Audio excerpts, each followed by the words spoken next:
дар ноҳияи ба номи Шамсиддин Шоҳин ин деҳаи себдара яке аз қадимтарин мавзеи аҳолинишин аст.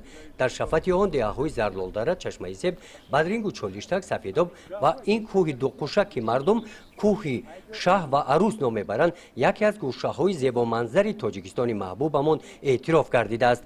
дар чунин муҳит шахсиятҳои ба камол расиданд ки дар рушди фарҳанги миллӣ саҳми арзанда гузоштанд. ин одамон аз аҳли адаб буда зодаи ҳамин деҳот мебошанд. суҳбати онҳо атрофи омӯзиш ва дар шакли китоб муаррифӣ кардани адибони ин минтақа мебошад.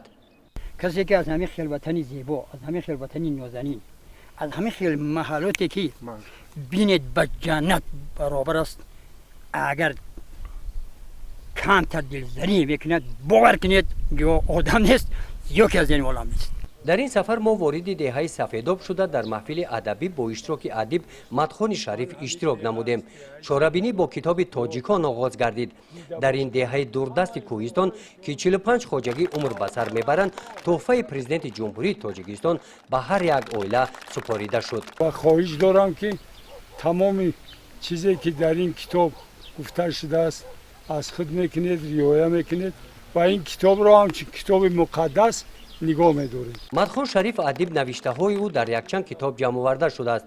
тӯшаи саховат китоби охиринаш бо хулосаи шоир Гулназар Келдӣ чоп гардидааст.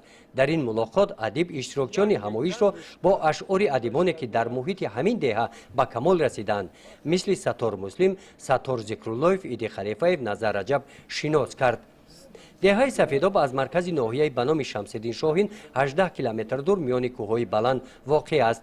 аз ҳамин сабаб сокинон гуфтанд ки ташкилу баргузории чунин чорабиниҳо дар самти корҳои ободонӣ ва созандагӣ ба онҳо рӯҳу илҳоми тоза мебахшад.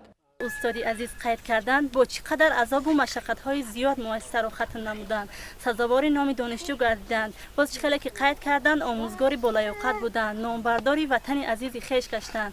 از این رو ما جوانان رو می‌سزد که در این قدر شرایط‌های ارزنده‌ای که اساسگذار صلح و وحدت ملی، پیشوای معظم ملت، پرزیدنت جمهوری تاجیکستان محترم امام علی رحمان بهر ما جوانان فراهم کردند، ما از اینها استفاده برده یعنی که مؤسسه‌ها رو با بهای اعلی ختم نماییم، سزاوار نام دانشجو گردیم و به مانند این استاد نامبرداری وطن عزیز خیش کردیم. برگزاری همین گونه همایش فرهنگی با اشتراک ادیبان در ناحیه‌های به نام میر سید علی حمدانی و در ناحیه واسه روزهای نزدیک برگزار کرده می‌شوند. گزارش خوجا نظری خدای نظر ظهورов از ناحیه به نام شمسیدین شاهین برای برنامه اطلاعاتی نوید.